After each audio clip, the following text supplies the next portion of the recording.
أعوذ بالله من الشيطان الرجيم بسم الله الرحمن الرحيم هل أتاك حديث موسى إذ ناداه ربه بالوادي المقدس طوى اذهب إلى فرعون إنه طغى فقل هل لك إلى أن تزكى وأهديك إلى ربك فتخشى فأراه الآية الكبرى فكذب وعصى ثم أدبر يسعى فحشر فنادى فقال أنا ربكم الأعلى فأخذه الله نكال الآخرة والأولى إن في ذلك لعبرة لمن يخشى۔ سورۃ النازعات کی ان آیات مبارکہ میں اللہ تبارک و تعالی نے حضرت موسیٰ علیہ السلام کا واقعہ ذکر فرمایا ہے، اور اس سے پچھلی آیات مبارکہ میں جیسے کہ الحمدللہ آپ پڑھ چکے ہیں، میں مختصراً عرض کر دوں تاکہ جو میرے بھائی جمعہ کے دن تشریف لاتے ہیں انہیں بات سمجھنے میں آسانی ہو، کہ یہ صورت مبارک جو ہے اس کا موضوع اصلی اور اس کا مرکزی اور عمود جو ہے وہی اثبات آخرت ہے، کہ جیسے یہ عالم دنیا ہے اسی کے بعد عالم برزخ ہے، اور عالم برزخ کے بعد عالم آخرت ہے جس میں سزا اور جزا ہو۔ اللہ تبارک و تعالی نے 5 چیزوں کی قسم کھائی، 5 صفات کا ذکر فرمایا، اور ان کے موصوف ملائکہ ہیں۔ اللہ نے فرمایا والنازعات غرقا، مجھے قسم ہے ان فرشتوں کی جو کافروں کے روح کو سختی سے کھینچتے ہیں۔ والناشطات نشطا، اور قسم ہے ان فرشتوں کی جو مومنوں کے ارواح کو بند کھول دیتے ہیں آسانی کے ساتھ۔ والسابحات سبحا، اور ان فرشتوں کی جو تیرتے ہیں جو آسمانی میں اور آسمانوں سے نزول و صعود میں۔ اور اس کے بعد اللہ تبارک و تعالی نے فرمایا فالسابقات سبقا، اور مجھے قسم ہے ان فرشتوں کی جو سبقت کرتے ہیں، یعنی جو ایمان میں بھی سبقت کر چکے کہ وہ اللہ کی مخلوق میں سب سے پہلے اللہ کی ذات پر ایمان لانے والے ہیں، اور ارواح مومنین کو اللہ تبارک و تعالی کے پاس لے جانے میں بھی وہ سبقت کرتے ہیں کہ میں پہلے لے کر جاؤں اور میں پہلے لے کر جاؤں۔ فرمایا فالمدبرات امرا، اور قسم ہے مجھے ان فرشتوں کی جو تدبیر امر کرتے ہیں میرے اذن سے، میرے حکم سے، جو آسمانوں اور زمینوں میں اللہ کے اوامر کی تنفیذ کرتے ہیں۔ جیسے کہ اللہ تبارک و تعالی نے فرشتوں کے ذمے مختلف کام تفویض فرما دیے ہیں۔ کسی کے ذمے بچے کے اندر نفخ روح کا کام ہے، اور کسی فرشتے کے ذمے مخلوقات کے قبض ارواح کا کام ہے کہ وہ ان کی موت کے وقت ان کے روح کو قبض کریں۔ اسی طرح بعض فرشتوں کے ذمے ہواؤں پہ ڈیوٹی ہے، اور بعض کی بادلوں پہ ڈیوٹی ہے، اور اسی طرح بعض فرشتے ایسے ہوتے ہیں جو سیاحین فی الارض ہیں، زمینوں میں پھرتے رہتے ہیں، جہاں اللہ کے ذکر کی، قرآن کی، حدیث کی مجلس ہوتی ہے وہاں آ کے وہ سایہ فگن ہوتے ہیں۔ اور بعض فرشتوں کے ڈیوٹی ہے کہ کرامن کاتبین یعلمون ما تفعلون، کہ ہر انسان پر اللہ تبارک و تعالی نے فرشتے مقرر فرمائے ہیں، جو انسان کہتا ہے اور کرتا ہے وہ اسے لکھ لیتے ہیں۔ اور اسی طرح بعض فرشتوں کی ڈیوٹی ہے جو قبر میں آئیں گے اور سوال اور جواب ہوگا، اس لیے تدبیر امر جو کائنات میں ہے وہ اللہ کے حکم سے فرشتے کرتے ہیں۔ ان ساری چیزوں کی قسم کھانے کے بعد نتیجہ یہ نکلا کہ واللہ لتبعثن، کہ تم ضرور قیامت میں اٹھائے جاؤ گے۔ اب وہ قیامت کا دن کیا ہوگا، پھر اس کی کچھ علامات کا ذکر کیا گیا کہ یوم ترجف الارض راجفۃ، جس دن زمین کو آئے گا بھونچال اور زلزلہ، زمین ہلا ڈالی جائے گی، جیسے کہ قرآن پاک نے دوسرے مقام پہ ارشاد فرمایا اذا زلزلت الارض زلزالها وَأَخْرَجَتِ الْأَرْضُ أَثْقَالَهَا وَقَالَ الْإِنسَانُ مَا لَهَا، جیسے کہ اللہ تبارک و تعالی نے کئی مقامات پہ فرمایا وَأَلْقَتْ مَا فِيهَا وَتَخَلَّتْ، کہ زمین اپنے اندر جو کچھ ہوگا باہر پھینک دے گی. اور اللہ تبارک و تعالی نے فرمایا کہ جس دن یہ عالم ہوگا یوم ترجف الراجفۃ تتبعها الرادفہ، جس دن آئے گا پہلا بھونچال یعنی پہلا سور پھونکا جائے گا، اور اس کے بعد پھر الرادفہ یعنی دوسرا آئے گا. رادفہ ردیف سے ہوتا ہے، جیسے کوئی آدمی اونٹ پر یا سواری پر کسی کو اپنے پیچھے بٹھا لے تو وہ بھی کہا جاتا ہے کہ یہ اس کے ردیف ہے. اسی لیے چونکہ ایک نفخہ اولا ہوگا، پہلا سور پھونکا جائے گا جس سے پوری دنیا کا نظام درہم برہم ہو جائے گا، اور پھر دوسرا سور پھونکا جائے گا تتبعها الرادفہ، یعنی یہ وہ سور ثانیہ ہے، نفخہ ثانیہ ہے. فَإِذَا هُمْ قِيَامٌ يَنظُرُونَ. اللہ نے فرمایا کہ جب نفخہ ثانیہ ہوگا تو پھر ساری مخلوق اپنی قبروں سے کھڑی ہو جائے گی. اور پروردگار عالم نے فرمایا قلوب یومئذ واجفۃ، کہ جس دن وہ قیامت کا دن ہوگا، جس دن وہ نفخہ ثانیہ ہوگا، جس دن بعد الموت ہوگی، اس دن دلوں کا یہ عالم ہوگا کہ وہ ڈرنے والے ہوں گے. اور یہ قاعدہ ہے کہ تمام اعضائے انسانی میں سب سے اہم اور سب سے مرکزی چیز جو ہے وہ قلب انسان ہے. اسی لیے بعض علماء میں اور بعض فلاسفہ میں یعنی بعض فلسفی لوگوں کا یہ خیال ہے کہ مرکز علوم دماغ ہوتا ہے، لیکن علماء حقہ اور علماء اہل سنت والجماعت یہ فرماتے ہیں کہ نہ، دل ہوتا ہے. اس لیے ان دونوں کے درمیان میں یہ بڑی طویل بحثیں ہیں، لیکن قرآن و سنت پر نظر ڈالی جائے تو اصل مراد جو ہے وہ دل ہے. اس لیے کہ پروردگار عالم نے فرمایا فَإِنَّهَا لَا تَعْمَى الْأَبْصَارُ وَلَكِنْ تَعْمَى الْقُلُوبُ الَّتِي هِيَ فِي الصُّدُورِ. اللہ نے فرمایا ان کافروں کی آنکھیں اندھی نہیں ہیں، لیکن ان کے دل اندھے ہو چکے ہیں. دلوں کے اندھے ہونے کا کیا مطلب ہے؟ اس کو علماء کرام نے سمجھایا کہ اصل چیز جو ہے وہ دل ہے. جب تک دل کے اندر خیال پیدا نہیں ہوگا، جب دل باقی اعضاء کو آرڈر نہیں کرے گا تو کوئی عضو کام نہیں کرتا ہے. کیا معنی؟ آنکھ کا کام دیکھنا ہے، کانوں کا کام سننا ہے، زبان کا کام چکھنا ہے، لیکن یہ آنکھ تب دیکھتی ہے جب دل میں خیال پیدا ہوتا ہے کہ میں کعبۃ اللہ کو دیکھوں، تب کعبۃ اللہ نظر آئے گا. اسی طرح دل میں خیال آتا ہے کہ میں آج جا کے درس قرآن سنوں، پھر کان متوجہ ہوں گے اور درس سنیں گے آپ. دل میں خیال آئے گا کہ میں یہ فیصلہ کروں کہ یہ پانی میٹھا ہے یا کھٹا ہے، پھر زبان فیصلہ کرے گی. دل میں یہ خیال آئے گا کہ میں پتہ کروں یہ عطر کی خوشبو کیسے ہے، پھر آپ عطر سونگیں گے.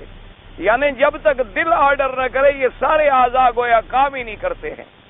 اس کی مثال ایسی ہے جیسے علماء نے فرمایا کہ کبھی ایسا ہوتا ہے کہ ایک آدمی بازار سے گزر جاتا ہے اور جب اپنے گھر میں پہنچتا ہے تو اس کو ساتھی کہتے ہیں کہ جی آج آپ نے بازار میں دیکھا تھا بڑا تماشا ہو رہا تھا، بڑے تماشے تھے اور بڑا ایسا تھا. وہ کہتا ہے میں نے تو نہیں دیکھا. کہتے ہیں عجیب آدمی ہو تم، اس راستے سے شاید نہیں گزرے ہو، کس راستے سے آئے ہو؟ وہ اس کو سڑک بتاتا ہے. وہ کہتے ہیں اسی سڑک پر تو وہ تماشا لگا ہوا تھا. وہ کہتا ہے بھائی میں اپنے خیال میں آ رہا تھا، میں نے ادھر دیکھا ہی نہیں. اب اتنی بڑی چیز ہے، اسی سڑک سے وہ گزر رہا ہے، لیکن چونکہ دل نے آرڈر نہیں کیا ادھر، اس نے توجہ ہی نہیں کی ہے، اس لیے اس کی توجہ ادھر منعطف نہیں ہوتی ہے. اسی طرح آپ دیکھیں کہ بعض اوقات آدمی اپنے دماغ میں تفکروں میں کھویا ہوا ہوتا ہے اور اسے پتہ بھی نہیں چلتا کہ وقت کیا ہو گیا ہے. جب اچانک گھڑی پہ نظر ڈالتا ہے تو پھر اسے سمجھ آتی ہے کہ میرا اتنا وقت جو ہے وہ چلا گیا. اس لیے معلوم ہوا کہ سارا مقصد جو ہے وہ اصل میں دل ہے. اسی لیے حضور پاک کی یہ دعا مبارک ہوتی تھی یا مقلب القلوب والابصار، اے دلوں کے پھیرنے والے ہمارے دلوں کو اپنے دین کی طرف پھیر دے. اسی طرح حضور پاک صلی اللہ علیہ وسلم دعا فرماتے تھے کہ اے دلوں کو جمانے والے ثبت قلوبنا علی دینک، ہمارے دلوں کو اپنے دین پر جما دے. اسی طرح حضور پاک صلی اللہ علیہ وسلم نے فرمایا القلوب بین اصابع الرحمن، کہ دل جو ہے وہ قدرت کی انگلیوں میں ہے، یقلبها کیف یشاء ویصرفها کیف یشاء. حضور نے فرمایا کہ اللہ تبارک و تعالی دلوں کو جدھر چاہیں موڑ دیں، چاہیں تو وہ ہدایت کی طرف موڑ دیں، چاہیں تو وہ غوایت کی طرف موڑ دیں. تو اس لیے علماء اہل سنت والجماعت کا یہ عقیدہ ہے. اور اسی طرح قرآن و سنت کے اس پر شواہد اور دلائل ہیں کہ تمام چیزوں میں اہم جو ہے وہ دل ہے. اور اسی لیے اب تو بہرحال جدید فلسفے والے بھی یہ بات مانتے ہیں کہ اگر انسان کا دماغ جو ہے وہ کام نہ کرے، پاگل ہو جائے، زندہ تو رہ سکتا ہے. کئی پاگل آپ نے دیکھے ہیں سالوں زندہ رہتے، کھاتے بھی ہیں، پیتے بھی ہیں، چلتے بھی ہیں، پھرتے بھی ہیں، دماغ کام نہیں کر رہا ہے. لیکن اگر دل کی حرکت بند ہو جائے تو آدمی زندہ نہیں رہ سکتا. اسی لیے کہ دار و مدار انسانی جو ہے وہ بھی دل پر ہے. اسی لیے حضور پاک نے فرمایا کہ اذا صلحت صلح الجسد کلہ، کہ اگر دل سیدھا ہو جائے تو پورا بدن خود بخود سیدھا ہو جاتا ہے. وَإِذَا فَسَدَتْ فَسَدَ الْجَسْدُ كُلُّهُ، فرمایا اگر یہ خراب ہو جائے دل تو پورا جسد جو ہے وہ خراب ہو جاتا ہے. کیا مانا کہ دل جدھر آرڈر کرے گا نظر تو ادھر ہی اٹھے گی، دل جدھر آرڈر کرے گا کان تو ادھر ہی توجہ کریں گے، دل جدھر آرڈر کرے گا دماغ تو ادھر ہی جا کے سوچے گا. تو تمام چیزوں کا مسئلہ جو ہے دل ہے. تو جب دل میں ڈر آ گیا تو باقی بدن اور باقی اعضاء کا کیا عالم ہوگا. اس لیے قرآن پاک نے فرمایا کہ جب قیامت کا دن آئے گا، فرمایا کہ یوم ترجف الراجفہ تتبعها الرادفہ، جب نفخہ ثانیہ پھونکا جائے گا، قلوب یومئذ واجفۃ، سب سے پہلے اللہ نے دلوں کا ذکر فرمایا کہ اس دن دل جو ہیں وہ ڈرے ہوئے ہوں گے. ابصارها خاشعۃ، اور آنکھیں جو ہیں وہ جھکی ہوئی ہوں گی.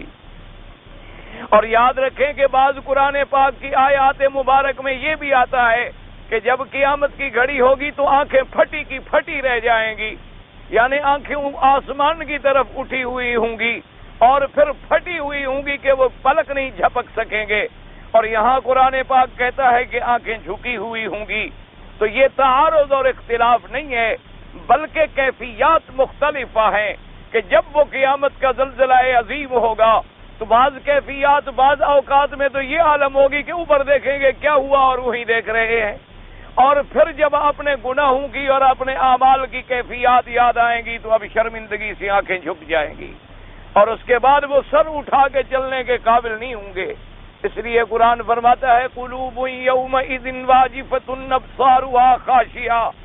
اور اس کے بعد پروردگار عالم نے ان مشرکین مکہ کا، ان کافرین اور منکرین باس کا ایک مقولہ نقل فرمایا ہے کہ وہ کفار اور مشرکین اور مورزین اور منکرین باس وہ یہ کہتے ہیں بطور استہزاء، بطور انکار، بطور اعراض، جب مسلمان ان کو قیامت سے ڈراتے تو وہ نعوذ باللہ بطور استہزاء کہتے اچھا یقولون انا لمردودون فی الحافرہ، وہ کہتے ہیں عجیب بات ہے کہ ہم پھر لوٹائے جائیں گے قبروں میں، پتہ نہیں ہماری ہڈیاں کہاں جا پڑیں گی، ہمارے اعضاء گل سڑ جائیں گے. اذا کنا عظاما نخرہ، کہ جب ہماری ہڈیاں بوسیدہ ہو جائیں، تو جب ہڈی بھی گل جائے تو گوشت تو خود بخود گل گیا، کیونکہ گوشت وغیرہ سے تو ہڈی زیادہ سخت چیز ہے، تو جب سخت چیزیں جو ہیں وہ بھی گل سڑ جائیں گی. عجیب بات ہے مسلمانوں، تم ہمیں کہتے ہو کہ ہم دوبارہ اٹھائے جائیں گے. بھائی اگر تمہاری بات کو ہم مان لیں کہ ہمیں دوبارہ اٹھانا ہے تو قالوا تلک اذا کرۃ خاسرہ، تو پھر تو یہ ہمارے لیے بڑا نقصان کا سودا ہوگا کہ ہم تو اس کو مانتے نہیں ہیں. ان کا یہ کہنا بھی بطور انکار تھا، یعنی بطور اعراض کہ بھئی ہم تو نہیں مانتے کہ قیامت ہوگی. اچھا تم کہتے ہو تو چلو مان لیتی ہیں، لیکن پھر تو بڑا نقصان ہوگا ہمارا بھائی، یعنی بطور اعتراض کہہ رہے ہیں، بطور استہزاء کہہ رہے ہیں. تو پروردگار عالم نے اس کے بعد ارشاد فرمایا کہ پروردگار عالم نے فرمایا کہ میرا مدنی آپ ان کو فرما دیں کہ یہ کس بات کا انکار کرتی ہیں. فَإِذَا هِيَ زَجْرَةٌ وَاحِدَةٌ فَإِنَّمَا هِيَ زَجْرَةٌ وَاحِدَةٌ فَإِذَا هُمْ بِالسَّاهِرَةِ. اللہ نے فرمایا کہ یہ جس قیامت کو آنا مشکل کہہ رہے ہیں وہ تو محض ایک چیخ ہوگی، ایک آواز ہوگی، ہمارا حکم ہوگا اور فرشتہ سور پھونکے گا. فَإِذَا هُمْ بِالسَّاهِرَةِ، اور یہ ایک چٹیل میدان زمین پہ کھڑے ہوں گے. ہمیں اس کے لیے کوئی محنت تو نہیں کرنی ہے، ہمیں اس کے لیے کوئی چیزیں تو تیار نہیں کرنی ہیں، ہمیں تو صرف حکم دینا ہے کہ کن فیکون، ہو جا بس ہو گیا. یہ جس بات کو بڑی بات سمجھ رہے ہیں فَإِنَّمَا هِيَ زَجْرَةٌ وَاحِدَةٌ، وہ تو بس ایک جھڑک ہوگی، ایک سایہ ہوگی. فَإِذَا هُمْ بِالسَّاهِرَةِ، اور یہ سب کے سب جو ہے قبروں سے نکل کر پھر میدان حشر میں کھڑے ہوں گے. ایسی زمین ہوگی جو چٹیل زمین ہوگی، ایسی زمین ہوگی جو صاف زمین ہوگی، جیسے کہ پروردگار عالم نے دوسری آیات میں فرمایا فَيَذَرُهَا قَاعًا صَفْصَفًا لَا تَرَىٰ فِيهَا عِوَجًا وَلَا أَمْتًا۔ اللہ نے فرمایا کہ ہم اس کو چٹیل میدان بنا دیں گے جس میں کوئی ٹیڑھا پن بھی نہیں ہوگا، جس میں کوئی گڑھے بھی نہیں ہوں گے، جس میں کوئی پہاڑوں اور مکانوں کی آڑ بھی نہیں ہوگی۔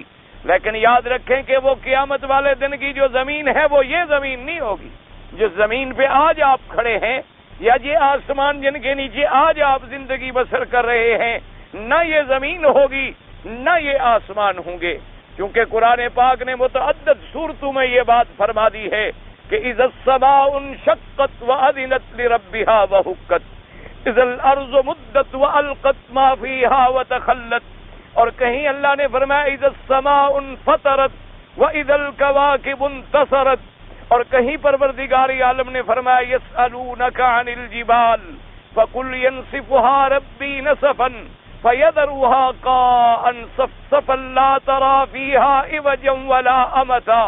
تو اس لیے یاد رکھیں یہ زمین نہیں ہوگی، بلکہ حدیث مبارک میں آتا ہے کہ اللہ تبارک و تعالی اپنے بندوں کو ایسی زمین پہ اٹھائیں گے کہ جس زمین پہ کبھی گناہ نہیں ہوا ہوگا، ایسی زمین پہ کھڑا کریں گے جس پہ کبھی اللہ کی نافرمانی نہیں ہوئی ہوگی۔ اللہ وہ زمین بدل ڈالیں گے، آسمانوں کو بدل ڈالیں گے، یوم تبدل الارض غیر الارض والسماوات وبرزوا للہ الواحد القہار۔ اللہ نے فرمایا کہ جس دن ہم زمینوں کو بدل ڈالیں گے، آسمانوں کو بدل ڈالیں گے، اور تمام چیزیں اللہ کے سامنے کھڑی ہوں گی جو ایک ہے اور جو زبردست ہے۔ تو اس لیے ان آیات مبارکہ میں اللہ تبارک و تعالی نے 5 چیزوں کی قسم کھانے کے بعد جو اصل مقصد تھا قیامت کا اس کا ذکر فرمایا۔ تو اب ان کے ذکر کے بعد قصہ بیان ہوتا ہے حضرت موسیٰ علیہ السلام کا، اس لیے فرماتی ہیں کہ میرا مدنی هل اتاک حدیث موسیٰ اذ ناداہ ربہ بالواد المقدس طوى اذهب الى فرعون انہ طغى۔ اللہ تبارک و تعالی فرماتے ہیں هل اتاک حدیث موسیٰ، کہ میرے مدنی آپ کو پہنچی ہے خبر موسیٰ علیہ السلام کی؟ اللہ تبارک و تعالیٰ کے نبی پہ کروڑوں صلاۃ و سلام ہو، اس لیے جب بھی حضور کا نام آئے تو آپ درود شریف پڑھ لیا کریں۔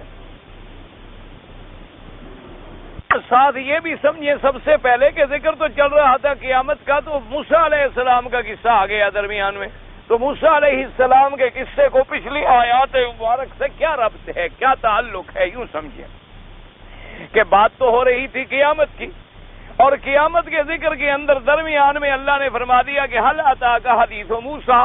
تو ان آیات کا آپس کے اندر ربط کیا ہے، تعلق کیا ہے، جوڑ کیا ہے، نظم کیا ہے، اس کی ترتیب کیا ہے؟ کیونکہ مستشرقین اور اعداء اسلام اور اعداء دین جتنے ہیں اور قرآن پاک کے جتنے مخالفین ہیں وہ انہی چیزوں کو نعوذ باللہ اعتراض کرتے ہیں، اور ہمارے جدید پڑھے لکھے طبقے کے دماغوں میں، ان کے دماغوں میں ایک وسوسے ڈال دیتے ہیں کہ دیکھو جی اللہ کا قرآن ہے، عجیب بات ہے، بات تو قیامت کی ہو رہی تھی اور درمیان میں پھر موسیٰ علیہ السلام کی بات کیسے آ گئی؟ تو اس لیے معلوم ہوتا ہے یہ خدا کا کلام تو نہیں ہے، یہ تو نعوذ باللہ کسی انسان کا کلام ہے، کبھی کچھ کہہ دیتا ہے اور کبھی کچھ کہہ دیتا ہے، کبھی کہیں سے کوئی واقعہ ہے اور کبھی کہیں سے کوئی واقعہ ہے۔ اس لیے مستشرقین اور اعداء اسلام اور اعداء دین جو ہیں وہ ہمارے نوجوان طبقے میں بدقسمتی سے نوجوان طبقہ جس کی تعلیم کا محور جو ہے وہ انگریزی ہوتا ہے اور جن کا مراجع جو ہوتی ہیں وہ انگریزوں کی لکھی ہوئی کتابیں ہوتی ہیں، انہوں نے اگر کبھی اسلام بھی پڑھا ہے تو ان کتابوں میں پڑھا ہے جو انگریز مصنفین نے لکھی ہیں، انہوں نے اگر کبھی قرآن کی تفسیر بھی دیکھی ہے تو ان لوگوں کی تفسیریں پڑھی ہیں جنہوں نے پہلے یونیورسٹیوں میں پڑھا، یا پروفیسر تھے یا کوئی پرنسپل تھا، کوئی سکالر تھا، اسی طرح یا کسی نے مطالعے کے زور پہ اللہ کے قرآن کی تفسیر لکھ دی تو اس کو انہوں نے آسان سمجھا، چونکہ ان کی اردو بڑی سلیس ہوتی ہے اور لکھنے میں ذرا ان کی جدید زبان کا الفاظ کا استعمال ہوتا ہے، اور پرانے علماء جو ہیں ان کو تو خیال ہوتا ہے کہ کہیں اللہ کے قرآن کے ترجمے میں غلطی نہ ہو جائے، میرا اگر جملہ ٹوٹتا ہے تو ٹوٹ جائے،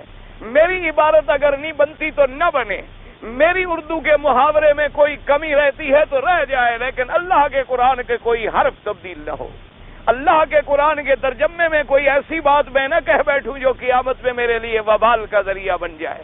اس لیے آپ دیکھیں گے کہ علماء متقدمین، جتنے پرانے علماء ہیں، سلف صالحین جنہوں نے اللہ کے قرآن کا ترجمہ کیا ہے، وہ ٹھیک اسی لفظ کا ترجمہ کرتے ہیں جیسے جملہ بنے یا نہ بنے، عبارت میں ترتیب پیدا ہو یا نہ ہو، عبارت میں چاشنی بنے یا نہ بنے۔ لیکن جو بعد کے متاخرین لوگ ہیں وہ عبارتوں کا تسلسل بناتے رہتے ہیں، وہ عبارتوں میں جوڑ بناتے رہتے ہیں۔ تو اس لیے ہمیشہ علماء نے پھر جواب دیے ہیں ان باتوں کے کہ بھئی قیامت کے ذکر کے بعد موسیٰ علیہ السلام کا ذکر کیوں آ گیا؟ تو علماء نے لکھا ہے کہ اس کی وجہ یہ تھی کہ جب حضور پاک صلی اللہ علیہ وسلم نے مشرکین مکہ پر یہ باتیں اور تلاوت آیات فرمائی، لیکن مشرکین نے بطور استہزاء کہا یقولون انا لمردودون فی الحافرہ اذا کنا عظاما نخرہ قالوا تلک اذا کرۃ خاسرہ، یعنی اللہ قسمیں کھا رہا ہے اور کافر پھر بھی مذاق بنا رہے ہیں۔ تو حضور کے دل کو کتنی تکلیف پہنچی ہوگی، اللہ کے پیغمبر کے دل کو کتنی تکلیف پہنچی ہوگی کہ میرا سچا رب عرش سے قسمیں کھا رہا ہے، لیکن اس کے بندے ہونے کے باوجود یہ انکار کر رہے ہیں، اس کے بندے ہونے کے باوجود یہ مذاق بنا رہے ہیں۔ تو اللہ کے انبیاء کو کتنی تکلیف پہنچتی ہے اس بات سے۔ اس لیے اللہ نے پھر موسیٰ علیہ السلام کا قصہ بیان کیا۔ اللہ نے فرمایا میرا مدنی یہ تکلیف نئی نہیں ہے، آپ دیکھیں موسیٰ کو کتنی تکلیفیں پہنچی، آپ دیکھیں کہ موسیٰ علیہ السلام کے ساتھ کتنا مقابلہ کیا گیا، آپ دیکھیں کہ موسیٰ علیہ السلام کے ساتھ قوم نے کیا کیا اور فرعون نے کیا کیا۔ تو لہذا آپ بھی صبر کریں اور برداشت کریں۔ تو اس لیے اب ان آیات مبارکہ کا تعلق جو ہے پچھلی آیات سے واضح ہو گیا۔ اور دوسرا جواب علماء کرام نے یہ دیا کہ میرا مدنی پاک آپ یہ دیکھیں کہ جب موسیٰ علیہ السلام نے اللہ کی توحید کی دعوت دی، جب موسیٰ علیہ السلام نے فرعون کو اور فرعون کے لشکریوں کو اللہ کی طرف بلایا اور انبیاء پر ایمان لانے کی طرف بلایا اور انہیں قیامت پر ایمان لانے کی طرف بلایا، تو فرعون اکڑ گیا، فرعون نے مقابلہ کیا، لیکن نتیجہ کیا نکلا کہ ہم نے فرعون اور اس کی قوت کو ہمیشہ کے لیے سمندروں میں غرق کر دیا۔ میرا مدنی وہ تو ان سے طاقت میں بھی زیادہ تھے اور لشکر میں بھی زیادہ تھے، قریش کے قبیلے تو چند سینکڑوں پر مشتمل ہیں اور فرعون کا لشکر جو ہے وہ تو لاکھوں پر مشتمل تھا، اور قریش مکہ تو صرف مکہ مکرمہ کے ایک علاقے کے سردار ہیں، اور فرعون تو مصر کا بادشاہ تھا۔ اگر اس نے ہمارا مقابلہ کیا ہم نے ان کو برباد کر ڈالا ہے، انہوں نے موسیٰ علیہ السلام کا مقابلہ کیا تو ہم نے ان کو غرق کر دیا ہے، اور یہ میرے مدنی کا مقابلہ کریں گے ہم ان کو بھی برباد کر دیں گے۔ تو اس لیے اللہ تبارک و تعالی نے درمیان میں پھر موسیٰ علیہ السلام کا قصہ ذکر فرمایا۔ اور اسی طرح علماء کرام نے فرمایا کہ کبھی کبھی قریش جاتے تھے مدینہ منورہ اور وہاں یہود کے علماء جب ان کو ملتے تو ان کو کہتے کہ بھی آپ ہمیں بتلائیں کہ یہ اللہ کا نبی سچا ہے کہ نہیں، کیونکہ آپ تو اہل کتاب ہیں، آپ کے پاس تورات کا علم ہے، آپ کے پاس کتب سابقہ کا علم ہے۔ تو اللہ نے فرمایا میرا مدنی یہ اگر یہودیوں سے وہ باتیں جا کے پوچھتے ہیں تو ان سے کم یہ تو پوچھیں کہ موسیٰ علیہ السلام کا فرعون کے ساتھ کس بات پہ مقابلہ تھا۔ اور اس لیے فرماتی حل اتاک حدیث موسیٰ، اب مانا یہ ہوتا ہے کہ آپ کو یہ خبر پہنچی ہے، نہیں پہنچی تو ہم آپ کو باخبر کرتے ہیں۔ تو اس لیے آپ یقین فرما لیں اور سمجھ لیں کہ علم غیب کا مالک حقیقی اللہ ہوتے ہیں۔ اللہ تبارک و تعالی جب تک اپنے پیغمبروں کو خبر نہ دیں، اللہ تبارک و تعالی جب تک اپنے پیغمبروں پہ وحی نازل نہ فرمائیں، اللہ تبارک و تعالی جب تک اپنے پیغمبروں کو اطلاع علی الغیب نہ فرمائیں، انبیاء کو علم غیب نہیں ہوتا، علم غیب خاصہ خدا ہے اور اللہ تبارک و تعالی ہی اللہ الغیوب ہیں۔ اس لیے اب موسیٰ علیہ السلام کے واقعات کا حضور کو بھی خبر نہیں تھی، حالانکہ ان کے واقعات بڑے معروف و مشہور ہیں، تو اس کا انداز یوں فرمایا گیا کہ حل اتاکا، کیا آپ کو پہنچی، کیا آپ کو پہنچی، یعنی اب تو پہنچ گئی۔ حل اتاک حدیث موسیٰ اذ ناداہ ربہ بالوادی المقدس طویٰ، کہ جب پکارا پروردگار عالم نے اس کو ایسی وادی متبرک میں، ایسی وادی پاک میں جس وادی کا نام ہے وادی طویٰ۔ یہ آپ چونکہ قرآن پاک میں متعدد مقامات پر موسیٰ علیہ الصلاۃ والتسلیم کے واقعے کو ذکر فرمایا گیا ہے۔ ایک وجہ اس کی علماء نے یہ لکھی ہے کہ جب حضور پاک کی بعثت ہوئی ہے، جب اللہ کے نبی مبعوث ہوئے ہیں حضور صلی اللہ علیہ وسلم، تو اس زمانے میں چونکہ مدینہ منورہ میں یہود موجود تھے، بنو قینقاع اور بنو نذیر اور بنو قریظہ، یہ بڑے بڑے قبائل تھے یہودیوں کے، یہ مدینے میں آباد تھے، اور یہ اس انتظار میں تھے کہ نبی آخر الزمان آئیں گے اور ہم مسلمان ہوں گے۔ لیکن جب حضور صلی اللہ علیہ وسلم پیدا ہوئے، چونکہ آپ پیدا ہوئے ولد اسماعیل میں، یعنی آپ حضرت اسحاق کی اولاد نہیں بلکہ حضرت اسماعیل کی اولاد ہیں، حالانکہ اسماعیل اور اسحاق بھائی ہیں، لیکن ان کے دلوں کے اندر بغض آ گیا کہ آج کے نبوت جو ہے وہ بنو اسرائیل سے نکل کر بنو اسماعیل میں کیوں چلی گئی، تو یہ حسد کا شکار ہو گئے اور حضور پاک صلی اللہ علیہ وسلم پر ایمان نہ لے آئے۔ چونکہ اہل تورات اس زمانے میں موجود تھے اور آج بھی دنیا میں موجود ہیں، لیکن یہ بات آپ بھی دلوں میں رکھ لیں، بعض پڑھے لکھے لوگوں کو یہ بھی دھوکا ہے کہ جی یہودی بھی تو اللہ کی کتاب کو مانتے ہیں، اللہ کے پیغمبر موسیٰ علیہ السلام کو مانتے ہیں، اور اللہ تبارک و تعالیٰ کے یوم آخرت پر ایمان لاتے ہیں، وہ بھی تورات کی تلاوت کرتے ہیں، وہ بھی دیوار گریا کے نیچے کھڑے ہو کر روتے ہیں اور اللہ کے آگے تضرع کرتے ہیں، اور وہ بھی ختنہ بیٹھتے ہیں، اور وہ بھی عبادات کرتے ہیں، اور وہ بھی خیرات و صدقات کرتے ہیں، اور وہ بھی ذبح کرنے کے وقت بسم اللہ اللہ اکبر پڑھتے ہیں، تو یہی ان کی نجات کے لیے کافی ہے، کیونکہ نجات کا معنی تو یہ ہے اللہ پر ایمان لائے، آخرت پر ایمان لائے، انبیاء پر ایمان لائے۔ لیکن یہ بھی ایک دھوکہ ہے جو مسلمانوں کے ذہن میں کفار نے اپنے عقائد کو سچا ثابت کرنے کے لیے ڈالا ہوا ہے۔ اس لیے ہمیشہ یاد رکھیں کیا معنی کہ اگر موسیٰ علیہ السلام کے بعد حضرت عیسیٰ نبی آ گئے تو جو حضرت عیسیٰ پہ ایمان نہیں لے آئے گا وہ مومن نہیں کہلائے گا، اس لیے کہ اب زمانہ نبوت موسیٰ علیہ السلام ختم ہو چکا ہے۔ یا جیسے دنیا میں آپ دیکھ لیں کہ ایک بادشاہ کا دور ہوتا ہے، وہ ختم ہو گیا، فوت ہو گیا، تو اس کے بعد جو بادشاہ بیٹھے گا ہمیں اس کی اطاعت ضروری ہوگی، اس کے حکم کی تعمیل ضروری ہوگی۔ یہ تو دنیا کے معاملات ہیں۔ یا جیسے آپ کے دنیا کے جدید معاملات میں بھی اگر کوئی کہے کہ نہیں جی میں تو سابقہ بادشاہ یا صدر کو مانتا ہوں، اب جو بیٹھی ہیں میں ان کو نہیں مانتا، تو یہ بغاوت ہوگی۔ اسی طرح اللہ کا بھی نظام ہے کہ جب تک موسیٰ علیہ السلام کا زمانہ تھا ان پر ایمان لانا ضروری تھا، اور جب عیسیٰ علیہ السلام کا وقت آیا تو عیسیٰ علیہ السلام پہ ایمان لانا ضروری تھا، اور جب ہمارے آقا کا زمانہ آیا حضرت محمد الرسول اللہ، تو جب تک کوئی آدمی حضور اکرم حضرت محمد مصطفیٰ خاتم الانبیاء حبیب کبریا سرکار مدینہ پر ایمان نہ لے آئے، چاہے وہ سارے نبیوں کو بھی مانے لیکن جہنمی ہوگا، کیونکہ اس نے حضور صلی اللہ علیہ وسلم پر ایمان نہیں لایا۔ اور اسی طرح یہ بات بھی سمجھ لو کہ پہلے جو نبی آئے تھے وہ تو صرف نبی تھے، اور میرا مدنی محمد مصطفیٰ تو نبیوں کے بھی نبی ہیں اور سردار ہیں، اور تمام رسولوں کے بھی سردار ہیں، کہ اللہ تبارک و تعالیٰ نے صرف امتوں سے نہیں بلکہ نبیوں سے بھی وعدہ لیا۔ وَإِذْ أَخَذْنَا مِيثَاقَ النَّبِيِّينَ، اللہ نے فرمایا کہ ہم نے انبیاء سے عہد لیا ہے، ہم نے ان سے وعدہ لیا ہے کہ اگر تمہارے زمانے میں میرا وہ نبی محمد مدنی پیدا ہو تو ایمان لاؤ گے تم۔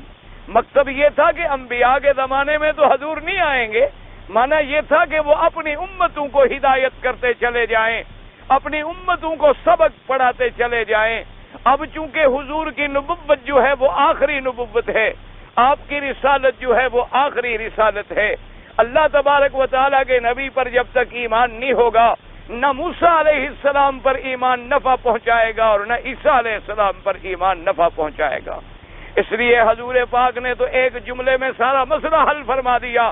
حضور پاک نے فرمایا کہ لو کان موسیٰ حیا لما وسعہ الا اتباعی، آپ نے فرمایا کہ میرے صحابہ آج اگر میرے دور میں حضرت موسیٰ بھی زندہ ہو تو اس کو بھی میری اتباع کرنی ہوگی، یعنی حضرت موسیٰ بھی تابع بنے گا محمد الرسول اللہ کے۔ اسی طرح حضرت عیسیٰ علیہ السلام رسول ہیں، اللہ کے نبی ہیں، اور بڑے شان والے پیغمبر ہیں جو حی یرزق فی السماء، جو آسمانوں میں زندہ بیٹھے ہوئے ہیں، لیکن وہ بھی جب اتریں گے، حدیث پاک میں آتا ہے کہ اس وقت مہدی کا دور ہوگا۔ یہ وہ مہدی نہیں ہے جو ملنگوں نے بنا رکھا ہے، یاد رکھیں ایک ملنگوں کا مہدی ہے جس کو وہ کہتے ہیں کہ غار میں چھپا ہوا ہے اور حضرت حسن عسکری کا بیٹا ہے، حالانکہ ان کی کوئی اولاد ہی نہیں ہے، اور یہ بیچارے اتنے دھوکے میں پڑے ہوئے ہیں کہ وہ غار سے نکلے گا اور اس کے پاس وہ قرآن پاک ہوگا جو بی بی فاطمہ کا قرآن تھا۔ یعنی دنیا کو یہ تاثر دیتے ہیں اور تصور دیتے ہیں کہ یہ قرآن جو ہے یہ تو بھائی 3 صحابہ کا لکھا ہوا ہے نا، ابو بکر عمر عثمان کا، یہ تو وہ قرآن نہیں ہے، اصل قرآن جو ہے وہ بی بی فاطمہ کے پاس تھا۔ لیکن یہ نہیں سمجھتے کہ بی بی فاطمہ نے اللہ کے قرآن کو چھپایا، اور قرآن کا چھپانا کتنا بڑا جرم ہے۔ اللہ کے قرآن کو پھیلانا ضروری تھا کہ چھپانا ضروری تھا؟ اللہ نے قرآن نبی پہ اتارا تھا پیغام کھول کر سنانے کے لیے یا غار میں چھپانے کے لیے؟ اور پھر اس قرآن کے بارے میں بھی عجیب ان کے عقیدے ہیں، کوئی کہتا ہے وہ 70 گز لمبا ہوگا، یعنی مقصد یہ ہے کہ کوئی ملنگ نشے والا تو اس کو اٹھا ہی نہیں سکتا، جو آدمی اپنے نشے میں غرق ہوگا وہ 70 گز کا لمبا قرآن کہاں سے پڑھے گا؟ جن سے آدھے میٹر کا قرآن بھی نہیں پڑھا جاتا، جن سے یہ چھوٹا سا قرآن بھی نہیں تلاوت ہو سکتا ہے، تو وہ 70 گز کا لمبا قرآن خدا جانے کہاں سے جمع کریں گے اور کہاں سے پڑھیں گے۔ لیکن یاد رکھو اللہ کی شان ہے، اللہ تبارک و تعالیٰ کی قدرت ہے۔ یعنی چند سالوں کا واقعہ ہے کہ صحابہ کے اندر سیدنا علی رضی اللہ تعالی عنہ کا قرآن جو انہوں نے اپنی قلم سے لکھا تھا وہ ملا ہے، جو حضرت علی رضی اللہ تعالی $1 خرچ کر کے اس کو پھر ٹھیک کرایا ہے، اور اس قرآن پاک کا جب مقابلہ کیا گیا تو بے عین ہی یہی قرآن پاک ہے جس کے اندر ایک ایک لفظ کا بھی فرق نہیں ہے۔ تو اب تو کم از کم ان کو مان لینا چاہیے جب حضرت علی کا کلمی چیز مل جائے، لیکن مانے تو تب یہ حضرت علی کو بھی جب مانتے ہوں، ان کا تو حضرت علی پر بھی ایمان نہیں ہے۔ ان کو جب غصہ آتا ہے کہتے ہیں بی بی فاطمہ کو حضرت عمر نے دروازہ مار دیا اور علی ایسے چھپ کے بیٹھا تھا جیسے بچہ ماں کے رحم میں چھپا ہوتا ہے۔ یہ حضرت علی کو کہاں مانتے ہیں؟ یہ تو ایک تماشا ہے انہوں نے بنایا ہوا ہے، کوئی مذہب نہیں ہے۔ اس کا مقصد صرف منافرت ہے اور دین اسلام سے دشمنی ہے، اور اس کا کوئی مقصد نہیں ہے۔ یعنی اپنی کتابوں میں لکھا ہے کہ بی بی فاطمہ نے آ کر حضرت علی سے خود یہ فرمایا کہ عجیب بات ہے کہ عمر مجھے مار رہا ہے اور آپ میرے گھر کے اندر ایسے چھپے ہوئے ہیں جیسے بچہ ماں کی جنین اور رحم میں چھپا ہوتا ہے۔ یعنی آپ اندازہ کر سکتے ہیں کہ نبی کی بیٹی سیدہ فاطمہ اپنے خامد کو یوں کہے گی؟ آپ توقع کر سکے ہیں حضرت علی رضی اللہ تعالی عنہ کی شان میں یہ لفظ گوارا ہوں گے؟ اس لیے خداوند قدوس ہدایت عطا فرمائے۔ اس لیے حضور پاک نے فرمایا کہ جب عیسیٰ ابن مریم اتریں گے تو وہ اس وقت آپ کا تابع ہوگا، مصلی پہ کھڑے ہوں گے، اور حضور نے کیفیت بیان فرمائی لَيَنزِلَنَّ عیسیٰ ابن مریم علی منارۃ شرقیہ بیضاء دمشق، فرمایا کہ وہ دمشق میں اتریں گے، اور فرمایا اذا رفع رأسہ، جب سر اٹھائیں گے تو پانی کے قطرے گریں گے، اور جب سر جھکائیں گے تو یقطر ماء، پانی کے قطرے گریں گے۔ معلوم ہوگا ابھی ابھی جنت سے غسل کر کے تشریف لا رہے ہیں، اور فرمایا فرشتوں کے کندھے پہ ہاتھ رکھا ہوا ہوگا اور تکبیر ہو چکی ہوگی، اور امام مصلی پہ جانے کے لیے تیار کھڑا ہوگا کہ عیسیٰ علیہ السلام اتریں گے۔ وہ امام پہچان لیں گے کہ یہ عیسیٰ علیہ السلام ہیں، اور کہیں گے کہ آئیے آپ نماز پڑھائیں، اللہ کے نبی اور اللہ کے رسول ہیں۔ تو وہ فرمائیں گے اللہ رسول کا کہ نہیں، تم مصلی پہ نماز پڑھاؤ، میں تمہارے پیچھے نماز پڑھوں گا، تاکہ دنیا کو پتہ چل جائے کہ میں بھی تابع ہوں شریعت محمد مصطفیٰ کا۔ اس لیے جتنا بھی جب تک آپ حضور کا کلمہ نہیں پڑھیں گے، جب تک آپ حضور صلی اللہ علیہ وسلم کی نبوت پر ایمان نہیں لائیں گے، چاہے آپ موسیٰ علیہ السلام پر ایمان لائیں، چاہے آپ عیسیٰ علیہ السلام پر ایمان لائیں، کبھی نجات نہیں ہو سکتی، نہ نجات کافی ہو سکتی ہے۔ اس لیے حضور پر ایمان لانا جو ہے وہ ضروری ہے۔ تو اللہ تبارک و تعالی نے موسیٰ علیہ السلام کا واقعہ بار بار ذکر فرمایا ہے۔ اس کی وجہ یہ ہے کہ یہود موجود تھے، تو فرمایا کہ آپ دیکھیں کہ جب پکارا اس کو پروردگار عالم نے، اور پکارا کہاں؟ فرمایا وادی المقدس طوی، کہ وہ ایک ایسی وادی تھی جو متبرک بھی ہے، مقدس بھی ہے، محترم بھی ہے۔ اس وادی کا نام کیا ہے؟ وادی طوی۔ علماء نے لکھا ہے یہ وادی طوی جو ہے یہ جبل طور کے قریب ایک وادی کا نام ہے۔ بعض علماء نے فرمایا کہ قرآن پاک نے جیسے دوسرے مقامات پہ فرمایا اس کے اندر منادات کا ذکر آیا ہے کہ اللہ تبارک و تعالی نے فرمایا اننی انا اللہ، اور اسی طرح اللہ تبارک و تعالی نے فرمایا وما تلک بیمینک یا موسیٰ، اور اسی طرح اور دیگر واقعات آئے ہیں۔ تو یہ دراصل قرآن پاک کا اسلوب بیان ہے کہ قرآن کتاب عبرت ہے، قرآن کتاب موعظت ہے، وہ اتنے واقعے کا جز ذکر فرماتی ہیں جتنا ضروری ہوتا ہے۔ تو لہذا وہ سارے واقعات اپنی اپنی جگہ ٹھیک ہیں، یعنی اللہ نے ان کو رسالت عطا فرمائی، اللہ نے ان کو نبوت عطا فرمائی، اللہ نے ان کو معجزات عصا اور ید بیضاء عطا فرمائے، اللہ نے ان کی درخواست حضرت ہارون کی نبوت کی منظور فرمائی، اور اس کے بعد حکم فرمایا اذهب الى فرعون انه طغى، اور بعض مقامات بھی آتے اذهبا الى فرعون انه طغى کہ تم دونوں جاؤ فرعون کی طرف، وہ سرکش ہو چکا ہے۔ تو یہاں اللہ نے موسیٰ علیہ السلام کو حکم دیا، وہاں موسیٰ اور ہارون دونوں کو حکم ملا، تو یہ بھی کوئی تعارض نہیں ہے، کیونکہ اصل تو موسیٰ علیہ السلام ہیں، ہارون علیہ السلام جو تھے وہ بھی تابع ہیں موسیٰ علیہ السلام کے، کیونکہ ہارون علیہ السلام نبی ہیں، رسول نہیں ہیں، اور موسیٰ علیہ السلام جو ہیں وہ رسول ہیں، اور ہر رسول جو ہے وہ نبی ہوتا ہے، اور ہر نبی جو ہے وہ رسول نہیں ہوتا ہے۔ اور ہارون علیہ السلام بھی تابع تھے شریعت موسیٰ علیہ السلام کے، وہ بھی عامل تھے کتاب تورات کے، اس لیے کہیں کہیں ہارون علیہ السلام کا بھی ذکر آ گیا، اور کہیں اللہ نے اکتفا فرمایا ذکر موسیٰ علیہ السلام پر، کیونکہ وہی مقصود اصل ہیں اور وہی رسول ہیں، اور اصل حکم انہیں ملا تھا، اس لیے فرمایا اذهب الى فرعون انه طغى، طغى کا مادہ طغیان سے ہے، یاد رکھیں طغیان کا کیا معنی ہوتا ہے؟ حد سے نکل جانا۔ آپ دیکھتے ہیں نا دنیا میں پانی آتے ہیں، کہتے ہیں جی آج کل دریاؤں میں بڑی طغیانی آئی ہوئی ہے، یہ محاورات اردو میں بھی استعمال ہوتے ہیں، حالانکہ عربی کا لفظ ہے، تو استعمال ہوتا ہے کہ جی دریا میں بڑی طغیانی، کیا نہیں دریا بڑا چڑھا ہوا ہے اور پانی کناروں سے باہر نکل رہا ہے، تو جب حد سے کوئی چیز نکل جائے تو اس کو کہتے ہیں طغا، طغیان طغا مادہ ایک ہے۔ اب فرعون کی سرکشی کا کیا مطلب ہے سمجھیں۔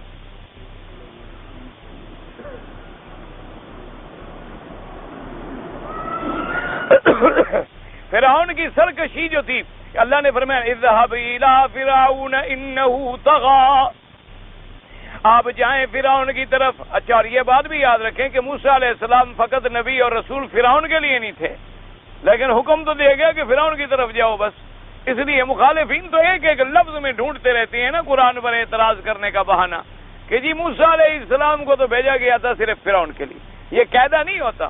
قاعدہ یہ ہوتا ہے کہ جب اصل کا ذکر ہو جائے تو باقی جو ہوتے ہیں وہ تو اس کے تابع ہوتے ہیں۔ اس وقت ان کا بڑا چونکہ فرعون تھا، باقی جنود فرعون آل فرعون تو اتباع فرعون تھے، تو جب فرعون کی طرف جانے کا حکم آ گیا تو اس لیے بات بن گئی کہ سب کی طرف حضرت کو بھیجا گیا تھا۔ اور اسی طرح ویسے قاعدہ بھی یہی ہے کہ اگر کسی ملک کا بڑا آدمی ٹھیک ہو جائے تو باقی تو خود بخود ٹھیک ہو جاتے ہیں۔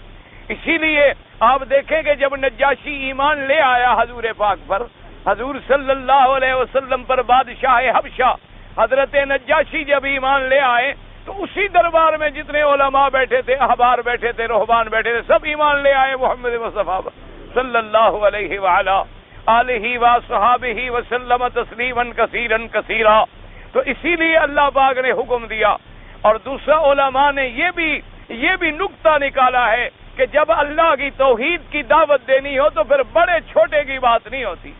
اسی طرح علماء نے یہ بھی لکھا ہے کہ جب اللہ کی توحید کی دعوت دینی ہو تو سب سے پہلے بڑے سے ٹکرا جائیں، آپ بڑے سے مقابلہ کریں، اور جب آپ بڑے سے مقابلہ کریں گے اور آپ کی دعوت حق ہوگی، کیونکہ دعوت توحید جو ہے وہ دعوت حق کا ہے، اور الحق یعلو ولا یعلا، حق ہمیشہ غالب رہتا ہے، کبھی مغلوب نہیں ہوتا۔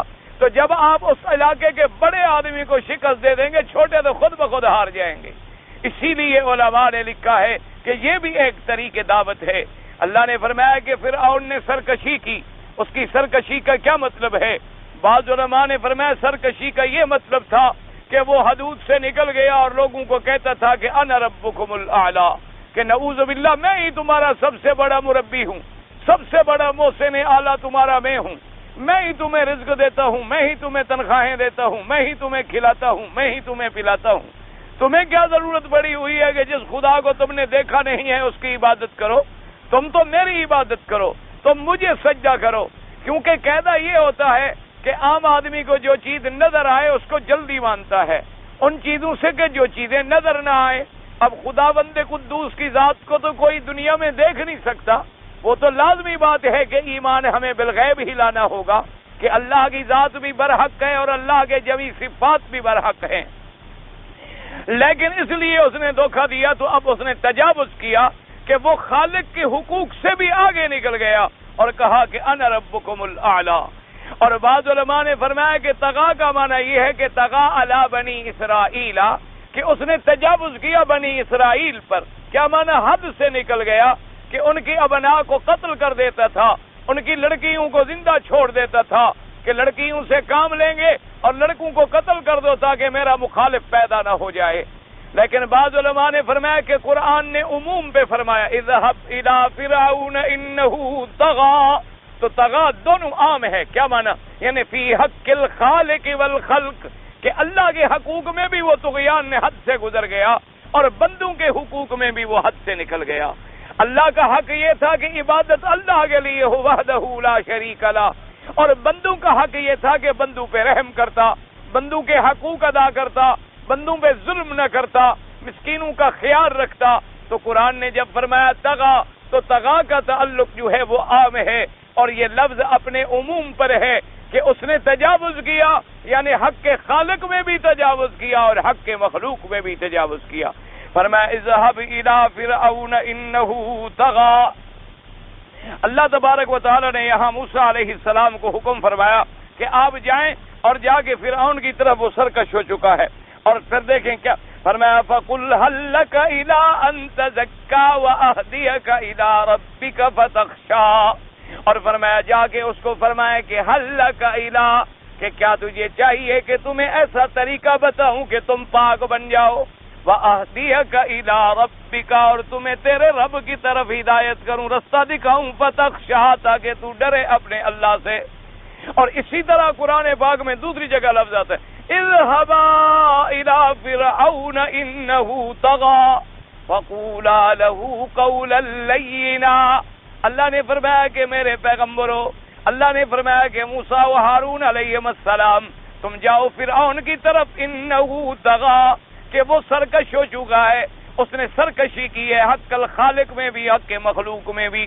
اور فرمایا جا کے فقولا له قولا لینا، فرعون کو جا کر نرم بات سے بات سمجھاؤ، نرم قول سے بات سمجھاؤ۔ اس لیے علماء نے لکھا ہے، سلف صالحین نے لکھا ہے کہ اسلوب دعوت یہ ہوتا ہے کہ داعی جو ہے وہ ہمیشہ ایسی زبان استعمال کرے جس کے اندر لین ہو، جس کے اندر رفق ہو۔ جیسے کہ اللہ نے فرمایا فَبِمَا رَحْمَةٍ، اللہ نے فرمایا میرا مدنی میری رحمت و احسان ہے کہ ہم نے تمہیں نرم گفتگو، نرم کردار، نرم خو پیدا فرمایا۔ اور آگے فرماتے ہیں لَوْ كُنْتَ فَظًّا غَلِيظَ الْقَلْبِ لَانفَضُّوا مِنْ حَوْلِكَ، اگر آپ سخت دل ہوتے، اگر دل سخت ہو تو پھر زبان تو خود بخود سخت ہوگی، کیونکہ مدار تو قلب پر ہے نا۔ جب قلب میں سختی آئے گی تو سارے اعضاء میں سختی آ جائے گی۔ اس لیے فرمایا لَوْ كُنْتَ فَظًّا غَلِيظَ الْقَلْبِ لَانفَضُّوا مِنْ حَوْلِكَ، اگر آپ ہوتے سخت دل، اگر آپ ہوتے سخت دل اور آپ ہوتے سخت گفتار والے تو آپ کے ارد گرد جو ہے یہ بھی بھاگ جاتے۔ اس لیے علماء نے فرمایا کہ دعوت دینے کا طریقہ یہ ہے کہ داعی کو چاہیے کہ جب کسی کو دعوت دے تو بڑی مہربانی سے، بڑے پیار سے، بڑے انداز سے، بڑے اسلوب سے۔ یہ تو نہیں آپ ایک آدمی کو کہیں تم نماز نہیں پڑھتے ہو، بس تم گئے ختم ہو گئے، اور تم ایسے ہو گئے، تم برباد ہو گئے، ہلاک، وہ تو برباد ہو گیا، بات ختم، پھر تمہاری بات کیوں سنے گا؟ اسی طرح آپ نے کہا کہ تم نے داڑھی مڈائی ہے تو بس تم جہنم میں چلے گئے، کسی طرح کسی نے آپ نے کہا سگریٹ تم نے پیا ہے تو بس ابھی تمہارے لیے جہنم کا دروازہ کھل گیا۔ ایسا اگر آپ کہیں گے، وہ کہے گا مولوی صاحب چلو دروازہ تو پہلے کھلا ہے، تم نے کون سا دھکا دینا ہے مجھے، جاؤ تم اپنا کام کرو، پھر ہم اب بھی اپنا کام کر رہے ہیں۔ لیکن جب آدمی کسی کو اسلوب سے دعوت دیتا ہے، جب آدمی کسی کو پیار سے سمجھاتا ہے مسئلہ، تو پھر بات اس کے دل و دماغ میں اثر کرتی۔ اس کی مثال علماء نے دی ہے کہ یوں سمجھیں کہ اگر کوئی محلے میں یا گھر میں آپ کا آدمی بیمار ہو جائے، ایک آدمی آپ گھر میں جائیں، مثلا بچہ ہے، بھائی ہے، بیوی ہے، بیٹی ہے، بہن ہے، وہ تڑپ رہی ہے کہ مجھے شدید پیٹ میں درد ہے، آپ کہیں یار لے آؤ ڈنڈا، عجیب درد ہے، اور ڈنڈے مارنے شروع کر دیں تو وہ ٹھیک ہو جائے گی؟ یا اگر اس کو پیٹ میں درد ہے اور آپ پکڑ کے پٹکیں گے جاؤ گھر سے باہر پھینک دو، درد ہے تو ہم کیا کریں؟ نہیں، بلکہ مریض سے ہمدردی ہوتی ہے کہ آپ اس سے پوچھیں گے کہ آپ کو کیا تکلیف ہے، کب سے درد ہو رہا ہے، آپ نے پہلے کیوں نہیں بتایا؟ آپ نے کوئی غلط چیز کھا لی ہوگی، جلدی کرو میں گاڑی بلاتا ہوں، جلدی کرو، جلدی، دیر نہ کرو، ابھی ڈاکٹر کے پاس جاتے ہیں۔ ڈاکٹر کے پاس جائیں گے، ڈاکٹر دیکھے گا، دوائی دے گا، علاج کریں گے، آرام سے لیٹ جاؤ۔ بچوں کو بھی آپ کہیں گے، حالانکہ اسی کے بچے ہیں، کہ بھئی والدہ کو علیحدہ آرام کرنے دو، ادھر نکل جاؤ، تم شور نہ کرو، اس کے آرام میں خلل نہ ڈالو تاکہ وہ بیمار ٹھیک ہو جائے۔ تو علماء نے فرمایا جب ایک ظاہری جسم کے بیمار سے تم اتنی مہربانی کرتے ہو، اور جو روحانی بیمار ہے بیچارہ، جو گناہوں میں مبتلا ہے، جو شرک میں مبتلا ہے، جو بدعات میں مبتلا ہے، جو قبر پرستی میں مبتلا ہے، جو 11ویں 12ویں کے چکر میں پڑ گیا ہے، جو بیچارہ کلخانی اور عرس کے دھندوں میں پڑ گیا ہے اور دین سمجھا ہوا ہے اس کو بھی نکالنے کے لیے آپ ہمدردی کریں، آپ پیار کریں، آپ میٹھا اسلوب اختیار کریں۔ اسی لیے آپ دیکھتے ہیں کہ جو لوگ اپنے تبلیغ میں محبت کا پرچار کرتے ہیں، آج اللہ نے ان کو پوری دنیا میں سرفراز کر دیا ہے، اور جو لوگ سختی کا اعتراض کرتے ہیں وہ پوری دنیا میں چند آدمی آپ کو نظر آئیں گے، اور ان کے ساتھ کوئی نہیں ہوگا۔ اور جن لوگوں کو لوگوں نے گالیاں دی ہیں، جن لوگوں کو بسترے اٹھا کے باہر پھینکے، انہوں نے برداشت کیا ہے کہ جو مرضی آئے کہہ لو بھئی ہم تو آپ کی خدمت کے لیے حاضر ہوئے ہیں۔ اللہ کی رحمت ہے، دیکھیں اسی ملک میں جہاں ان کے ساتھ 2 آدمی تھے آج ہزاروں آدمی ہیں اللہ کی رحمت سے۔ تو اس لیے اسلوب دعوت ہے، طریق دعوت ہے کہ اب جب آپ کسی کو دعوت دیں تو پیارے لفظ سے فرمایا فَقُلْ هَلْ لَكَ إِلَىٰ أَن تَزَكَّىٰ۔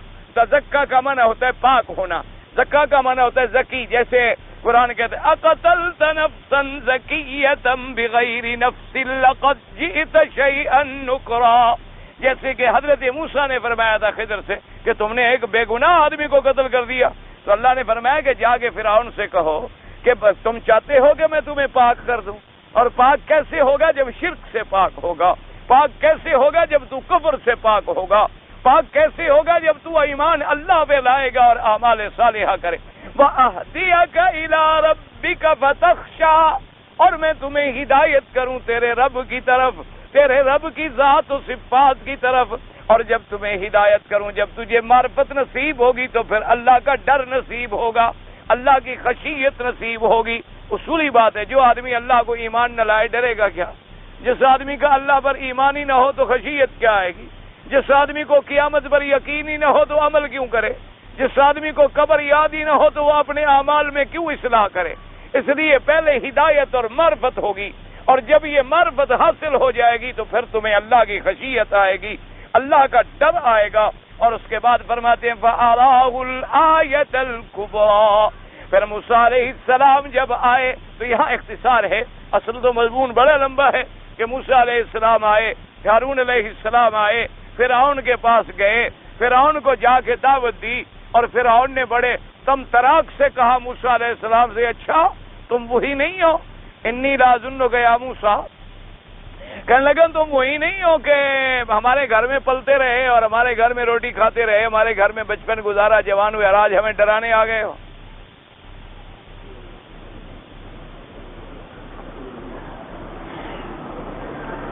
اور کہنے لگا اچھا تم وہی موسیٰ علیہ السلام نہیں ہو، ہماری قوم کا ایک بندہ قتل کر کے بھاگ گئے، تمہارے خلاف تو ہم نے یہاں باقاعدہ FIR پہلے درج کر کے رکھی ہوئی ہے کہ جب تم آؤ گے تو پھر تمہارے ساتھ ہم نمٹیں گے۔ اور پھر دیکھیں کہ موسیٰ علیہ السلام کو یعنی سامنے کھڑے ہو کر نعوذ باللہ قاتل کہہ رہا ہے، حالانکہ موسیٰ علیہ السلام قتل سے پاک ہیں۔ آپ نے قتل تو نہیں کیا تھا، آپ نے تھپڑ مارا، وہ بدبخت مر گیا۔ تھپڑ سے کوئی آدمی قتل ہوتا ہے؟ جو آدمی مارتا ہے کسی کو تھپڑ سے تو نہیں مارا کرتا، وہ بدبخت اصل میں وہ بھی تو نشائی بھنگائی تھا نا۔ مفسرین نے لکھا ہے کہ وہ بھی نشائی تھا، وہ بھی بدبخت جو ہے بھنگی ونگی تھا، اور موسیٰ علیہ السلام کا تھپڑ تھا، بھنگی کو لگے تو بھنگی نے تو مرنا ہی ہے نا۔ جیسے کہ عیسیٰ علیہ السلام کے بارے میں آتا ہے کہ جب آپ اتریں گے تو جہاں تک عیسیٰ علیہ السلام کی سانس جائے گی کافر مر جائیں گے، جہاں تک آپ کی صرف پھونک جائے گی کافر مر جائے گا، تو جو کافر پھونک کا مقابلہ نہ کر سکے وہ موسیٰ علیہ السلام کے تھپڑ کا مقابلہ کیسے کر سکتے ہیں؟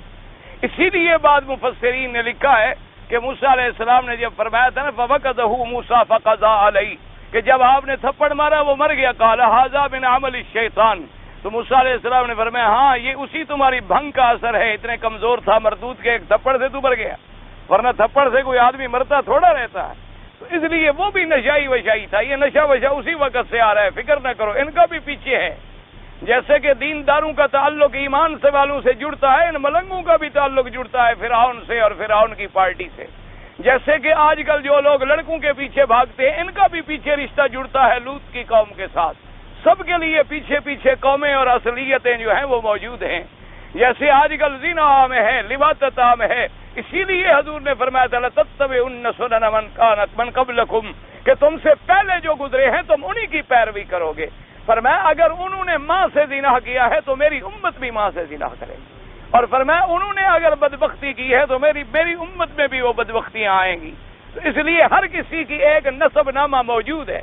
تو اس لیے فرماتی ہیں کہ ہدایت کی کہ فتخشا پہلے اپنے رب کو جانو گے تو پھر ہی ڈر پیدا ہوگا۔ فَأَرَاهُ الْآيَةَ الْكُبْرَى اب جب موسیٰ علیہ السلام نے اس کو دعوت دی اور انہوں نے کہا کہ اللہ کے بندے مجھے رسالت بعد میں ملی ہے، نبوت بعد میں ملی ہے، میں نبی بن کے آیا ہوں، رسول بن کے آیا ہوں، اور تم بلا وجہ میرا مقابلہ کرتے ہو۔ اچھا اگر موسیٰ علیہ السلام نے کہا فرعون ایک بات سنو، اگر میں تمہیں کوئی نشانی اپنی صداقت کے لیے دکھلا دوں، اگر میں اپنی صداقت کے لیے تمہیں کوئی کھلی ہوئی نشانی دکھلا دوں تو مان لو گے؟ اس نے کہا پھر تو غور کریں گے۔ تو موسیٰ علیہ السلام نے فرمایا اچھا ٹھیک ہے تیار ہو جاؤ۔ تو موسیٰ علیہ السلام نے جناب آسا پھینکا، اب آسا جو پھینکا تو آسا بن گیا سانپ۔ اب جب اس فرعون کے سامنے سانپ نکلا اور سانپ بھی اتنا بڑا، مفسرین کہتے ہیں اس نے جو منہ کھولا تو معلوم ہوتا تھا کہ پورا فرعون کا مال اندر آ جائے گا۔ تو اب جناب فرعون بھاگا پیچھے، اب دوڑا پیچھے کہ یہ کیا ہے۔ موسیٰ علیہ السلام نے خیر جلدی سے اٹھا لیا تو وہ آسا بن گیا۔ پھر آپ نے ید بیضا دکھلایا، اس لیے یہاں قرآن نے اختصار کیا کہ اس کو دعوت دی، فرمایا فَأَرَاهُ الْآيَةَ الْكُبْرَى پھر موسیٰ علیہ السلام نے دکھائی اس کو بڑی نشانی جو اللہ نے ان کو اپنی صداقت کے لیے، اپنی حقانیت کے لیے اور اپنے صدق نبوت کے لیے عطا فرمایا تھا۔ اب اس نشانی کے بارے میں بعض علماء نے فرمایا ید بیضا ہے اور بعض علماء نے فرمایا وہ عصا ہے، لیکن اصولی بات یہ ہے کہ قرآن نے لفظ عام فرمایا ہے اور موسیٰ علیہ السلام نے بھی اسے دونوں نشانیاں دکھلائی تھی، یعنی عصا بھی دکھلایا تھا اور ید بیضا بھی دکھلایا تھا۔ تو اس لیے کبرا کا اطلاق جو ہے وہ دونوں بڑی نشانیوں پر ہے۔ اللہ تبارک و تعالی آپ کو بھی اور مجھے بھی اور تمام عالم اسلام کو ہدایت نصیب فرمائے۔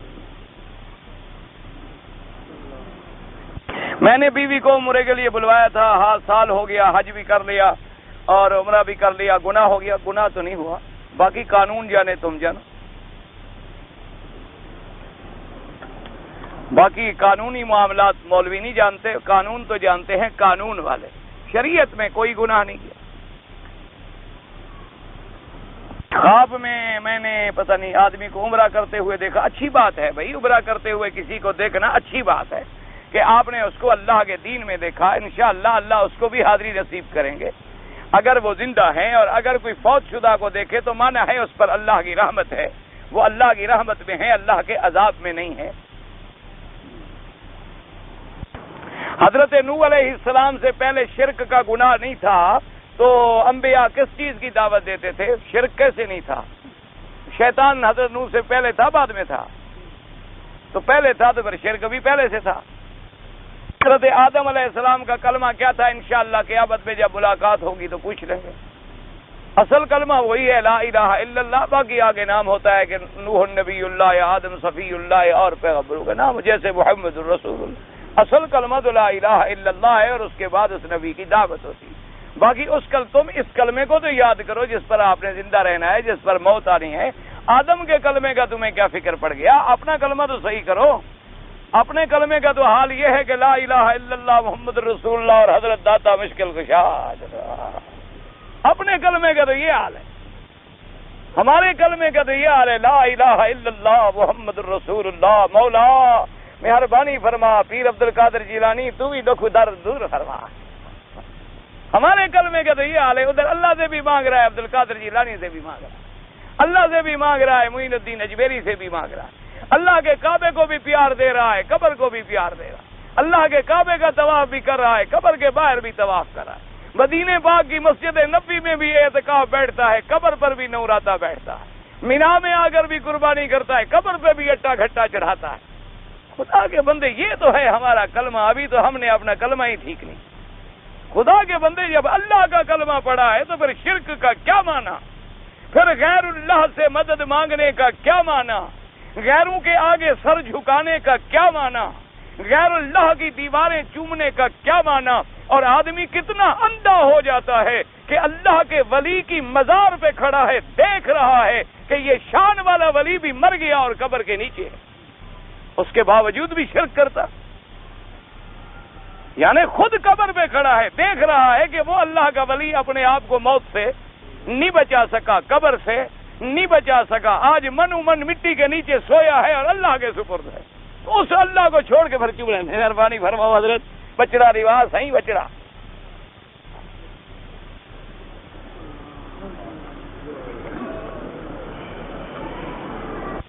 اللہ علامہ اقبال کو اللہ کا ولی مانتے، میں نے ولی تو کبھی نہیں کہا، ولی تو میں نے کہا تھا، کبھی کبھی کہہ دیتا ہوں کلندر، کلندر کے تو کئی معنی ہوتے ہیں۔